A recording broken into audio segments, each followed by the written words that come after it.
Alors maintenant, évidemment, une fois qu'on a passé tous ces critères, donc on en a fait quelques-uns, de localisation, de culture, de mœurs, de faune, de flore, de rites, d'habillement, il faut peut-être un petit peu, avant de rechercher où serait précisément Atlantis, il faut un petit peu faire le point de tout ce qu'on a pu évoquer après de, tant de choses. Et on va repartir sur, vous savez, nos fameux critères 24 critères de Milos, faits lors des conférences qui sont situées en Grèce. Et on va un petit peu faire le point, puisqu'apparemment, c'est les 24 critères qui permettent de savoir si on serait en présence de l'île de l'Atlantide, donc avec sa ville Atlantis. Alors la ville Atlantis est sur son lieu, sa région, qui serait l'Atlantide. On va les passer en revue ces 24 critères, et pour savoir un petit peu si on est dans le juste, et si on pense qu'on a trouvé à peu près l'endroit globalement où elle devrait se situer. Alors la métropole atlante, elle ne devrait être localisée que là où existait une île et où des parties de cette île peuvent encore exister. C'est le cas, on l'a démontré, hein. Il y a l'île de Cadix avec au-dessus l'île où devait se situer la ville d'Atlantis, qui aujourd'hui est reliée à la Terre. Vous avez les îles encore de San Fernando, l'île de Santipetri, tout un tas d'autres qui existent dans ce coin-là. La métropole atlante devrait avoir eu une géomorphologie spécifique, composée d'anneaux concentriques alternés de terre et d'eau. Bon, ça c'est un constat. Donc on a trouvé la ville de Raën en Andalousie avec des défenses et une structure concentrique qui a été trouvée par des archéologues. Vous avez vu des photos, donc c'est bien en Andalousie. L'Atlantide devrait avoir été située au-delà des colonnes d'Hercule. Bah, écoutez, non seulement c'est le cas, l'endroit qu'on vous propose, c'est juste après les colonnes d'Hercule. Donc, nous, on a retrouvé normalement, je pense, les vraies colonnes d'Hercule, pas celles que les gens pensent être aujourd'hui des rochers qui n'ont rien à voir avec les colonnes du temple d'Hercule. La métropole atlante était plus grande que la Libye, l'Anatolie, le Moyen-Orient et le Sinaï réunis. Eh bien oui, je pense que si la civilisation atlante s'est développée quasiment jusqu'aux Alpes et au-delà, même jusqu'à la Toscane actuelle et en Afrique jusqu'à quasiment l'Égypte, eh bien je pense que ça doit représenter une superficie largement équivalente à ce qu'était la Libye, l'Anatolie, le Moyen-Orient et le Sinaï réunis. L'Atlantide doit avoir abrité une population instruite avec des qualifications en métallurgie et en navigation. Je pense que ce soit les dessins, les motifs rupestres qu'on a retrouvés dans les grottes avec des bateaux, avec des rames, avec des voiles qui datent de plus de 4000, depuis il y a 6000 ans, donc 4000 avant Jésus-Christ, que ce soit une population instruite pour bâtir les temples qu'on a pu voir à Conchoroano, avec des qualifications pour faire des objets tels qu'on a vu dans les villes des Largars ou de Los Milares, avec des productions en quantité importante, une organisation et de la construction de villes avec des enceintes qui, pour ces âges, sont parmi les plus grandes villes de l'époque, et parmi les ouvrages les plus importants, les plus imposants. Je pense que, sans parler de la présence des métaux en quantité suffisante, l'organisation qui participait à la production en quantité industrielle de ces éléments, je pense qu'en la matière, il n'y a pas de doute. C'est bien en Andalousie aussi, et sur le bord de la côte atlantique. La métropole atlante, elle devait avoir été assez facilement accessible d'Athènes par la mer. Oui, oui, la mer arrive jusqu'à la presqu'île de Cadix. Oui. Alors, après, si les Athéniens y sont allés, eh bien tant mieux, hein. Mais bon, pour l'instant, comme on n'a pas retrouvé la cité d'Atlantis, on ne pourra le savoir que lorsqu'on fera des fouilles pour voir s'il y a eu une invasion des Athéniens en Atlantide et dans la ville d'Atlantis. À l'époque, l'Atlantide devrait avoir été en guerre avec Athènes. C'est de la même chose, hein. Vous voyez, ils essaient toujours de faire tourner les choses autour d'Athènes, mais bon, oui, hein, mais tant qu'on n'a pas retrouvé, rien. La métropole d'Athènes doit avoir subi à l'époque une destruction physique dévastatrice sans précédent. Vous savez qu'on a vu au tout début d'une des premières vidéos, on a montré que un chercheur grec l'avait démontré, que Athènes avait subi des destructions qui correspondaient à ce que Platon décrivait. La métropole atlante devait être entièrement ou en partie sous les eaux. On a vu que les tsunamis qui sont à l'origine du désastre de Lisbonne et qui ont englouti une partie de la côte et du golfe de Cadix ont dû sûrement engloutir la ville Atlantis qui se trouvait dans ces parages-là, aux alentours de la ville de Cadix, dans la région donc, de ce qu'on a appelé plus tard Tartessos. La métropole atlante a été détruite 9000 années égyptiennes avant le 6e siècle avant Jésus-Christ. Alors là, je ne serais pas tout à fait d'accord parce que si elle a été détruite 9000 années égyptiennes alors que seraient ses origines et son histoire qui remonterait à cette époque-là, on voit mal comment une civilisation pourrait naître et être détruite dès son commencement. Donc à mon avis, elle date de 9000 ans, mais elle a dû être détruite bien après, comme d'ailleurs le soutient, et je suis un peu d'accord avec le professeur Diaz Montechano à ce niveau-là. Donc maintenant qu'elle ait été détruite 9000 années avant le 6e siècle avant Jésus-Christ, on n'a pas retrouvé d'éléments. Par contre, on a retrouvé des tsunamis qui existent beaucoup plus tardivement. Le port de la métropole atlante était à 50 stades de la ville. Pour l'instant, tant qu'on ne l'a pas retrouvé, c'est difficile à prouver, mais on va voir qu'il y a des moyens pour le chercher. L'Atlantide a eu une densité de population élevée, assez pour entretenir une grande armée, 10 000 chars, 1200 bateaux, 1 200 000 hoplites. On a vu que les Atlantes étaient un peuple sûrement très belliqueux. On a retrouvé tous les moyens que pouvaient avoir les Ibères pour créer une armée importante, constituée de chars. On a vu aussi qu'ils avaient des bateaux. On a vu aussi qu'ils avaient la caëtra, le bouclier que décrit Platon et qui correspond donc aux Atlantes. Donc on n'a pas soulevé de contradiction à ce niveau-là. La religion atlante comportait le sacrifice de taureau. Ben, on a vu que en la matière, la corrida, ben, s'il y a un sacrifice de taureau qui existe encore et qui a perduré, eh bien c'est l'Espagne qui en est la détentrice, qui représente cette culture. La destruction de l'Atlantide a été accompagnée d'un tremblement de terre. Eh bien, oui, on a vu que les tremblements de terre du désastre de Lisbonne ont pu être ressentis jusqu'en Finlande et qui généraient des tsunamis énormes. Donc, s'il y en a eu un dans l'Antiquité qui a détruit l'Atlantide, la ville de l'Atlantis, eh bien, ça a dû être la même chose. Après la destruction de l'Atlantide, le passage des bateaux a été rendu impossible. On a bien vu que le golfe Tartésique et le golfe qui s'étendait à l'intérieur, qui remontait quasiment jusqu'à Séville, a été comblé au fur et à mesure des différents tsunamis dont on a vu dans le tableau de la turbidité qui s'était déroulé, qu'ils existent avec des périodicités régulières de 500 à 1000 ans au même endroit et qui sont tous situés en face, une des zones sismiques les plus importantes de l'océan Atlantique et de l'Europe et de l'Afrique. Donc voilà. Les éléphants étaient présents en Atlantide. Il vient juste de le voir, donc on a même retrouvé les éléphants européens sur lesquels les hommes préhistoriques ont gravé en les récupérant, d'après certains chercheurs, l'ivoire sur ces défenses. Donc on a vu qu'il y avait bien des éléphants particuliers en très grand nombre, puisqu'on a retrouvé 2000 dans une grotte avec des outils taillés par l'être humain. Donc dire que les êtres humains et les éléphants ont cohabité en Andalousie, en Ibérie, en Espagne, dans cette dans cette histoire et dans cette partie du monde. Alors là, bon, une phrase un petit peu plus particulière. Aucun processus physiquement ou géologiquement impossible n'est en cause dans la destruction de l'Atlantide. Donc, nos chercheurs scientifiques, il faudrait qu'ils comprennent qu'une absence de preuve n'est pas une preuve. Voilà.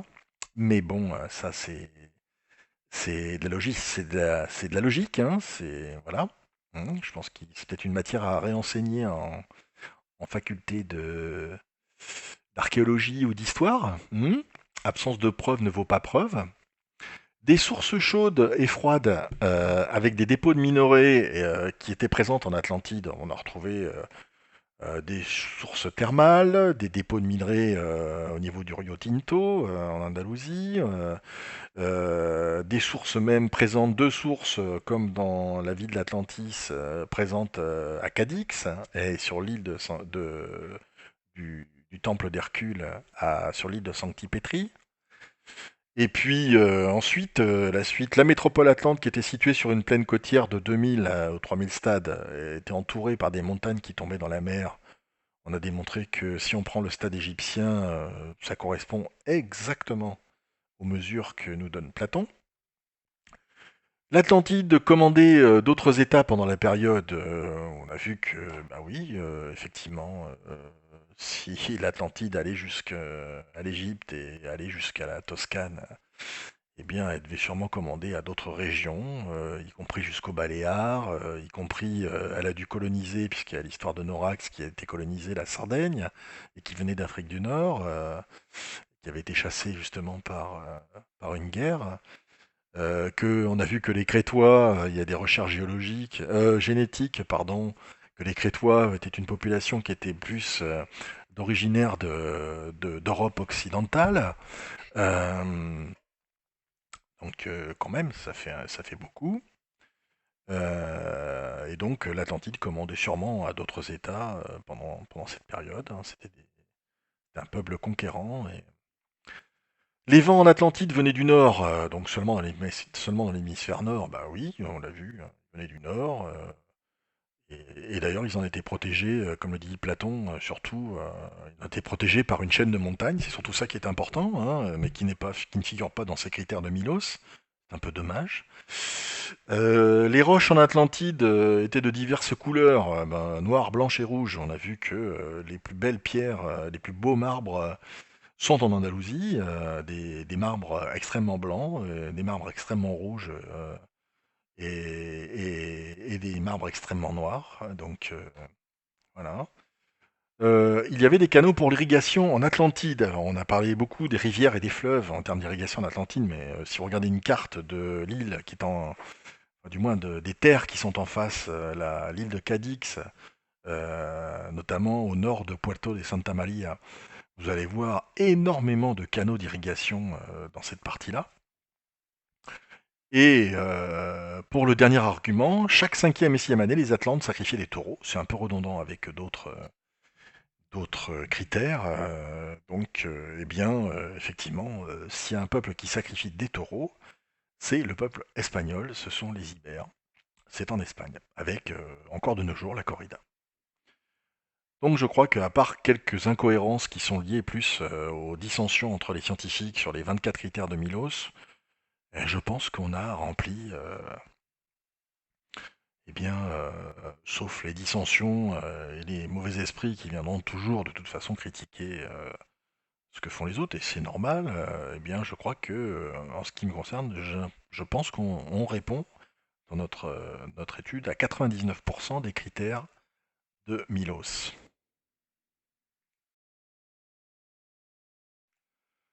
Alors maintenant que apparemment ceux qui sont d'accord avec ce qu'on a pu voir et si vous avez suivi un petit peu ce qu'on a proposé, donc si Atlantis est en face de l'île de Cadix, eh bien, est-ce qu'il y a déjà eu des gens qui auraient peut-être pu la trouver? Alors effectivement, il y a des gens qui ont dit, ça y est, on a trouvé Atlantis, on a trouvé des cercles concentriques, alors voilà, alors je vous ai mis une photo d'ailleurs d'une des révélations soi-disant au sud en fin de compte de la montagne San Cristobal, la Sierra del Cerro del San Cristobal, à l'est de Puerto de Santa Maria, sur le site de Doña Blanca, qui est un site essentiellement phénicien, qui comporte des nécropoles urdétanes et phéniciennes. Il y a eu des fouilles et des ruines de découverte des ruines rectangulaires, hein, de maisons rectangulaires et d'un site phénicien essentiellement. Alors, ça a été une tentative qui a été localisée d'Atlantis à partir de Santa Maria sur Google Maps par une équipe de chercheurs. Alors en 2011, il y a eu le professeur Richard Fun qui a annoncé que Atlantis devait se trouver dans le parc de Niana, nord de Canix. Son équipe, elle a utilisé un mélange d'images radar et satellites. Il y aurait eu des tsunamis, elle a retrouvé les traces des tsunamis, ce qui est logique qui auraient dévasté la région, ce qui est un peu logique, puisque c'est juste au nord de l'endroit qui est en face Cadix. Euh, et il a aussi constaté la présence de méthane, qui serait signe de décomposition de matière organique, et dans des strates qui seraient à plusieurs mètres de profondeur, parce qu'évidemment, vu l'antériorité de la ville d'Atlantis, ça doit être extrêmement vieux. Et puis, 4 ans après, donc, professeur Richard Freund, en 2015, l'Espagnol Manuel Cuevas, qui est un passionné d'archéologie, il aurait découvert des traces de l'Atlantide de Platon, non loin du parc aussi de Doñana, et il aurait découvert l'Atlantide sur des photos satellites prises à 700 km d'altitude. Alors bon, il voit des cercles, mais bon, ils l'ont trouvé, mais toujours sans la trouver, quoi. C'est un peu le problème, hein. Donc, il y a un moment donné, il va falloir passer. Mais comme le parc de Doñana est inaccessible, puisque c'est une réserve naturelle sur laquelle il n'y a aucune concession à faire, eh bien, c'est facile de dire qu'on a retrouvé l'Atlantis à cet endroit-là, puisque de toute façon, on ne peut pas le prouver. Donc, c'est un peu délicat. Mais dans tous les cas, je pense que s'il l'avait vraiment trouvé, je pense qu'on leur aurait accordé les permissions, les autorisations nécessaires. Donc, ça veut dire que peut-être que leurs arguments sont sujets à caution pour en tout cas ceux qui sont censés leur donner les autorisations. Alors, dans tous les cas, démarrer de Doñana jusqu'au port de Santa Maria qui est en face Cadix, il y aura des zones à analyser dans tous les cas pour retrouver l'Atlantide, si la ville de l'Atlantis, si elle se trouve à cet endroit-là.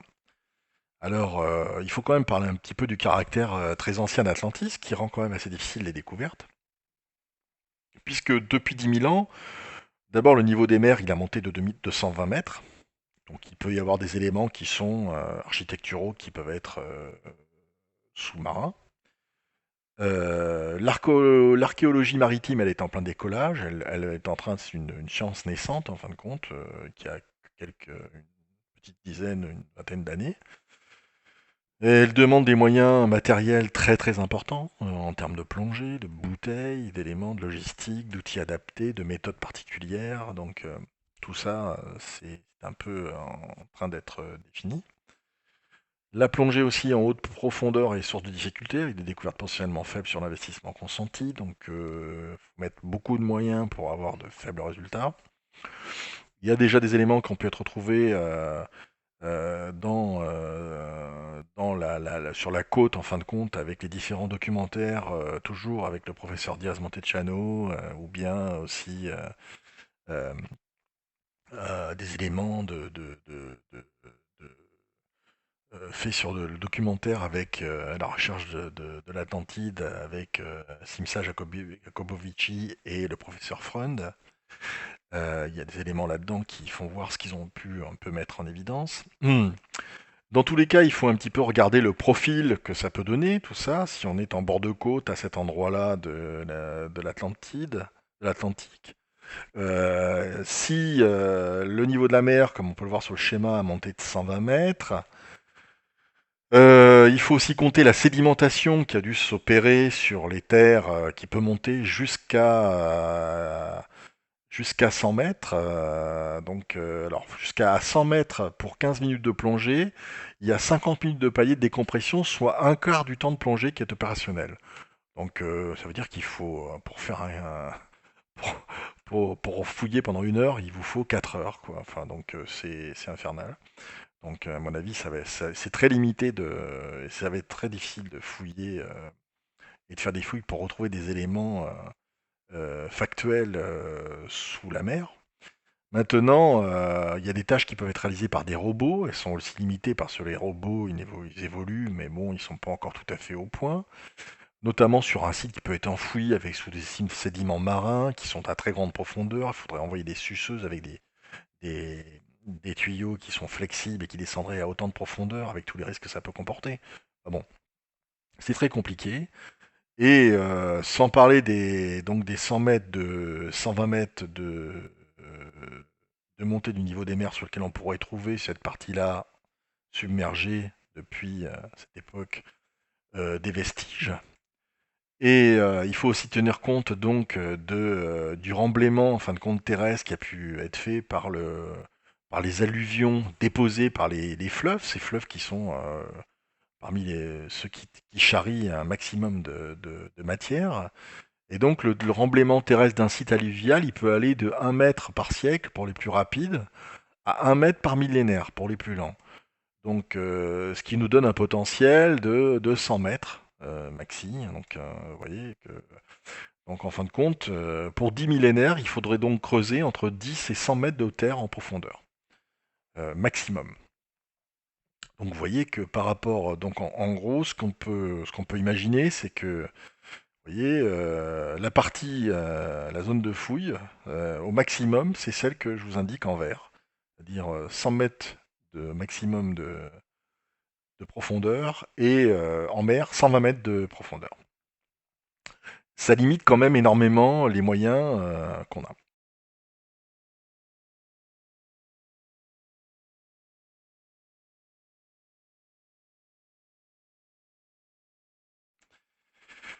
Eh bien, la dernière question, on peut la présenter comme suit, c'est-à-dire que elle a sûrement existé, Atlantis, elle est encore là. Elle attend sûrement les archéologues qui deviendront sûrement, qui laisseront leur nom à la postérité. Dans tous les cas, elle est le témoin des premiers hommes qui ont été civilisés en Occident. Alors maintenant, ce qu'on peut se demander, c'est que, d'après vous, elle est où? Eh bien, écoutez, ce que je vais vous présenter maintenant, c'est que moi j'ai mon idée. La voici.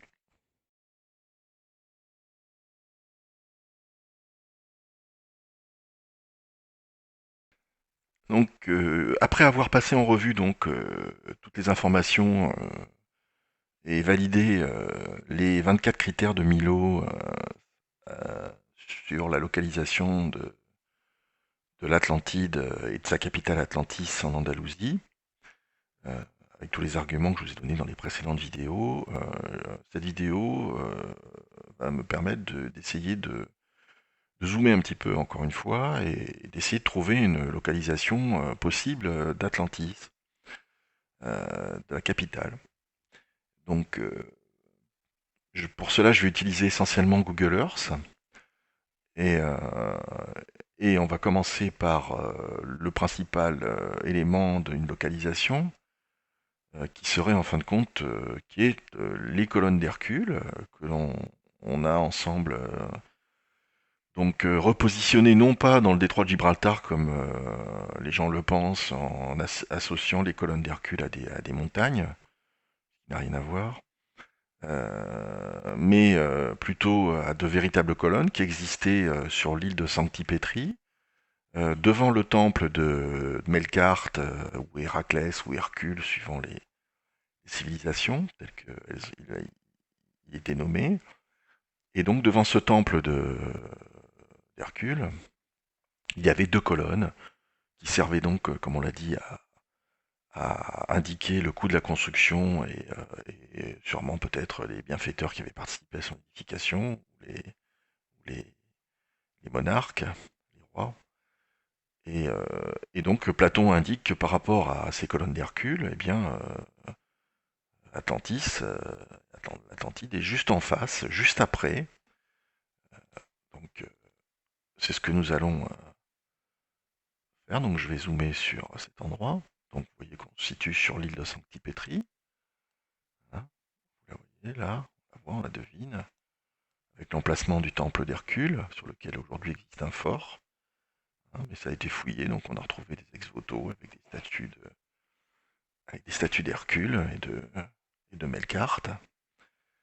Et, euh, et donc pour Platon, Atlantis, la capitale, et l'Atlantide est juste après, en face, dans le prolongement.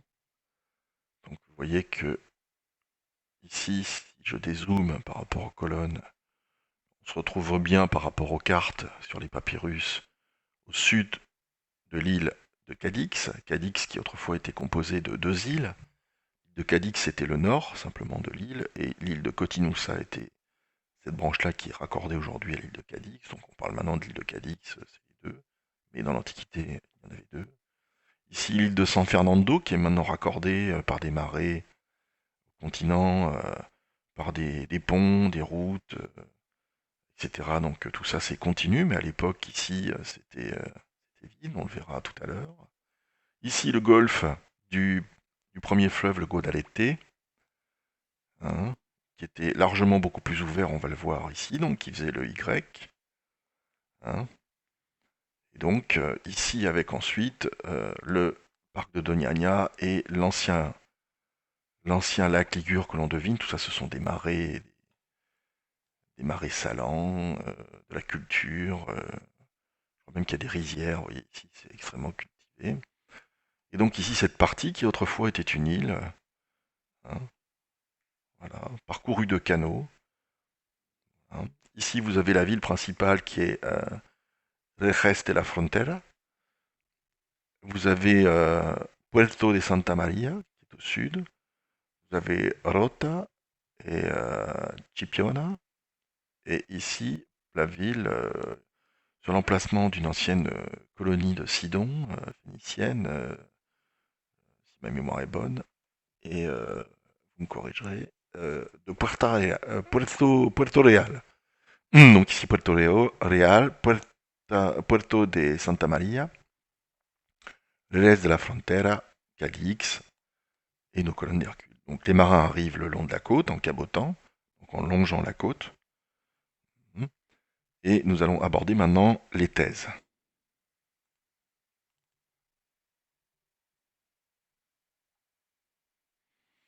Les thèses, nous nous appuierons sur un document que j'ai retrouvé donc d'une personne qui a fait des recherches et qui a recensé les principales thèses par rapport à cet emplacement. Donc on retrouve Gadès et sur l'île de Cadix, l'ancienne côte, il a même dessiné l'ancienne côte telle qu'elle devait être. Vous voyez que le golfe de Cadix rentre dans l'intérieur, le port sidonien de la colonie de Sidon, l'île de San Fernando qui est reliée aujourd'hui.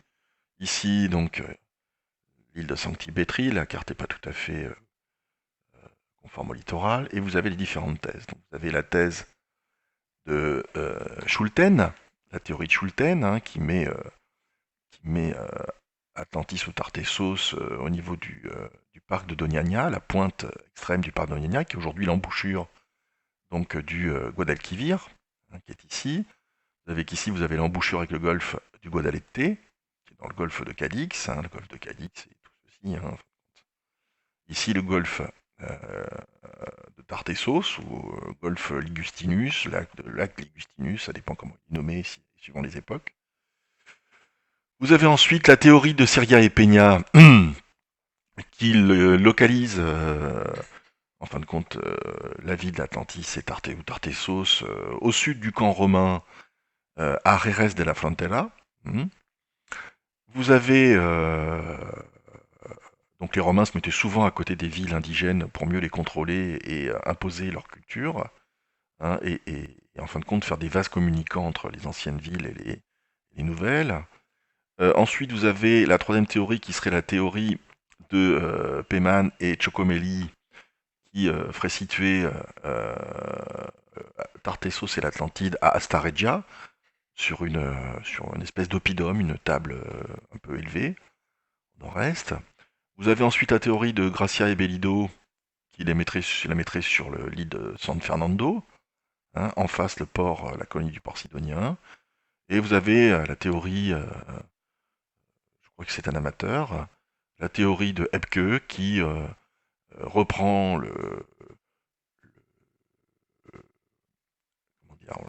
la localisation d'un gisement archéologique très important phénicien de Dona Blanca, où il y a une nécropole, mais c'est essentiellement phénicien. Les restes autochtones sont éventuellement turdétans, remontent avant, ils sont turdétans. Donc c'est quand même quelque chose qui est assez récent. Il n'a pas été retrouvé quelque chose qui remonte au néolithique. Enfin, j'en ai pas d'informations. Dans tous les cas, rien qui soit une ville avec des canaux. Alors, il donne une localisation des canaux, mais euh, ça reste à démontrer. Je n'ai rien vu de probant en la matière. Enfin, voilà. Il s'appuie sur le canal qui existe et qui devait prolonger le Guadalete, qui passe quasiment au travers du gisement de Dona Blanca qui est phénicien, et qui va remonter ensuite vers le milieu de cette île, ce canal qui est appelé d'ailleurs le canal principal de Cadix. Voilà, donc vous voyez que cette partie de Cadix est à l'époque parcourue de canaux, avec deux îles apparemment pour lui centrales. Je ne sais pas où il a pu trouver cette configuration des côtes pour l'avoir de façon faite aussi précise. Voilà, en tout cas, effectivement, dans les cartes que je vous ai présentées géologiques les plus anciennes, on voit que cette partie de cette île-là a été détachée du continent. Euh, je crois que c'est aux environs de moins 100 000, d'après les études géologiques faites par les chercheurs et les scientifiques. Donc on la voit. Bon, maintenant, cette vision-là est partielle. Mais il y a eu des choses qui ont été faites, on va le voir beaucoup plus précisément. Le lac Ligure, le golfe Tartessique, on le devine, on est à même de le reconstituer globalement. Le golfe de, le golfe de Cadix avec l'embouchure du Guadalete, euh, on est aussi à même ça a été reconstitué jusqu'en 6500 avant Jésus-Christ, enfin 6500 avant le présent, soit 4500 avant Jésus-Christ. Donc voilà à peu près. Donc si j'enlève ce qui m'a permis à faire la thèse, et dont je remercie la personne au passage, eh bien ça donne ces 5 emplacements potentiels.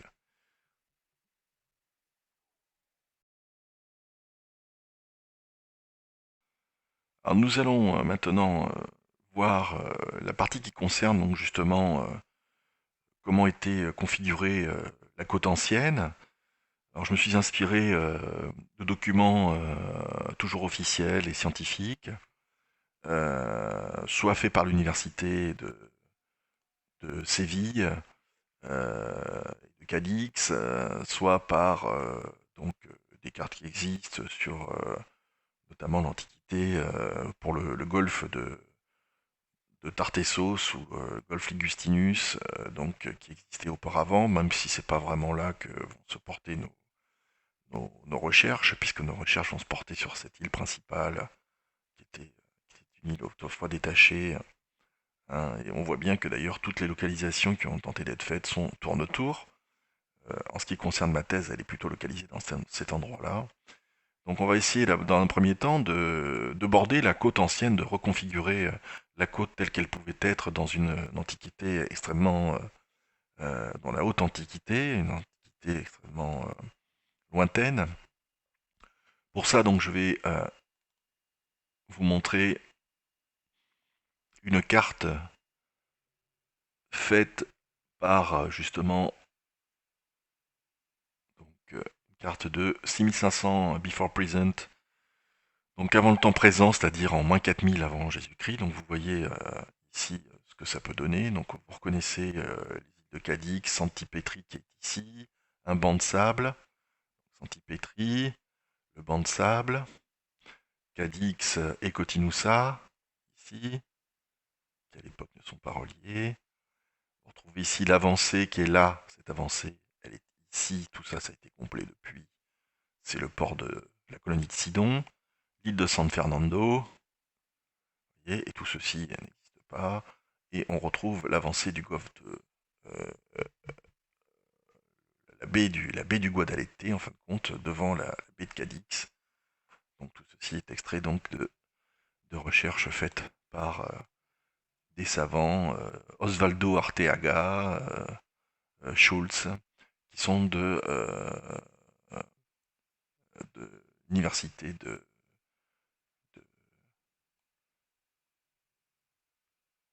de Séville, l'université de Séville, avec aussi Anna Maria Rose, tiré de Dialectical Geoarchaeology in the Bay of Cadix. Donc voilà, si je l'affiche maintenant, tel que ça peut faire, eh bien ça donne ceci et cela, et on retrouve bien, vous voyez, la configuration, hein. De notre côté, on retrouve aussi la configuration du golfe de Tartessique.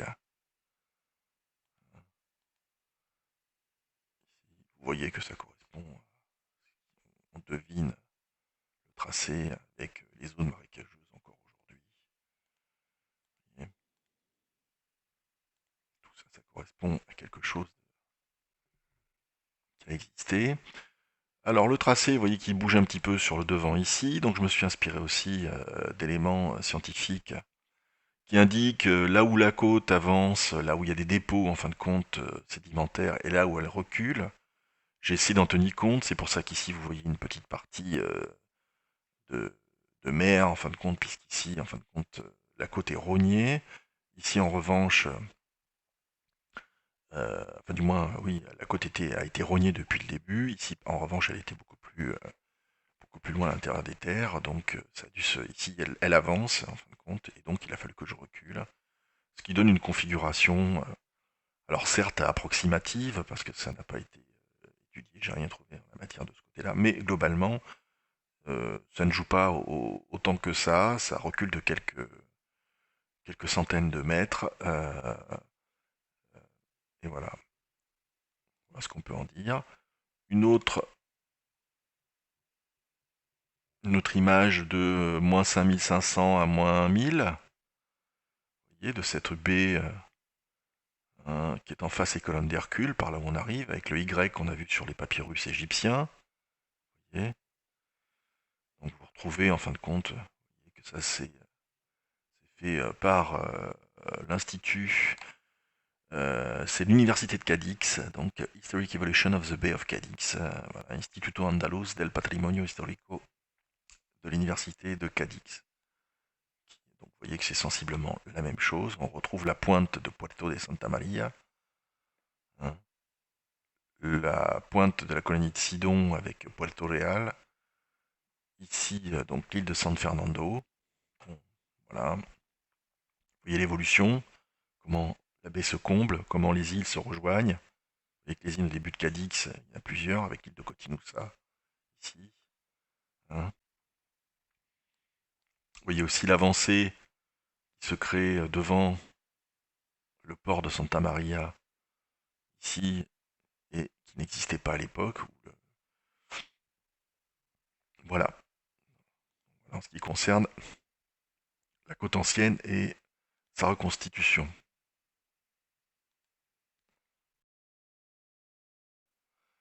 Nous allons maintenant reconstituer les collines. Donc, pour ceci, eh bien, j'ai fait une élévation du niveau des mers jusqu'à 30 mètres. Et ça vous donne donc les collines suivantes qui vont me permettre d'avoir les courbes de niveau qu'on peut avoir aussi sur des cartes sur Iberix, qui est un excellent site des cartes à toutes les échelles de l'Espagne, que je vous conseille si vous en avez besoin. Donc à partir de ceci, on est à même de tracer les contours. Je n'ai pas refait tous les contours de tous les massifs. Ici j'ai fait que la pointe, vous voyez. On peut mettre les principales les altitudes et les sommets essentiels. Donc qu'est-ce qu'on peut dire à partir de là, vous voyez, à partir de cette courbe, c'est que globalement sur cette île, eh bien, vous avez quelques monts qui font le tour, donc notamment à l'ouest, les monts sont d'une altitude d'une soixantaine de mètres, 70 mètres maximum. Plus vers l'intérieur, on retrouve des collines, c'est des collines parce que 70 mètres, c'est pas des monts, ce sont plutôt des collines. Des collines qui montent à entre 95 et 140 mètres, mais plutôt, donc c'est autour de 100 mètres, on va dire, globalement. Et ici, vous avez la colline de San Cristobal, hein, qui est connue, là où il y a le gisement de phénicien, port phénicien de Dona Blanca. Ici, vous avez donc la table sur laquelle se trouve, pareil, sûrement un comptoir phénicien d'Astaregia, où se situe donc sur ces deux emplacements deux des théories de localisation. Hmm. Dona Blanca, le parc de Doñana, pardon, Dona Blanca c'est ici. Le parc de Doñana ne peut pas être fouillé dans la mesure où c'est un parc naturel, donc il est impossible de pratiquer des fouilles à grande échelle, surtout à des profondeurs où on en aurait éventuellement besoin, plusieurs mètres, voire une dizaine de mètres, et peut-être même au-delà. Donc c'est difficile. Et quant à Jerez de la Frontera, il est difficile de fouiller comme sur l'île de San Fernando, dans la mesure où ce sont des urbanisations extrêmement denses et il serait difficile de faire des fouilles, euh, des fouilles quelconques. Donc, même s'il a pu être retrouvé des artefacts des temps, de l'Antiquité. Donc voilà, en ce qui concerne les sommets, donc on retrouve, vous voyez, hein, ici donc Puerto de Santa Maria, Rota, Chipiona, Sanlúcar Sanlúcar ici, qui est très importante à l'embouchure, avec la passe qui est extrêmement difficile. Mm. Et cette partie, cette île qui devait être auparavant isolée du continent. Voici pour les collines et les emplacements. Donc 60 mètres, c'est pas très très élevé, c'est vraiment c'est des petites collines, c'est pas des montagnes, hein. À part, bon, 122, ça commence un peu à faire, on la voit de loin, mais ce sont des collines, ce ne sont pas des montagnes, quoi.